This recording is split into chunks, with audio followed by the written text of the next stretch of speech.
হলো।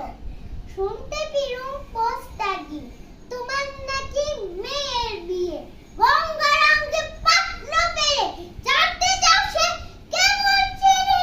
মধুর সে পাত্র ভাব ওর যদি বেজায় কেন তার উপরে মুখের মতো একটা টিপ্পাচার মতো লিখতে পড়তে বলছি ভাষায় নন্দি ছেলে আধ্যা ভাষায় বুঝতে পার ম্যাচি দেশে সে হয় তার রসেছে বিষয় আসয় গুণির দেখা করতে শিখতে দিন চলে যায় রাস্তা নয় খায় পুরোটা একটা পাগল একটা বল আইটি সে তুলি ছেলে তার করে নোট কাছেন যায় রাস্তা একটা ব্লাবাটা নারাজ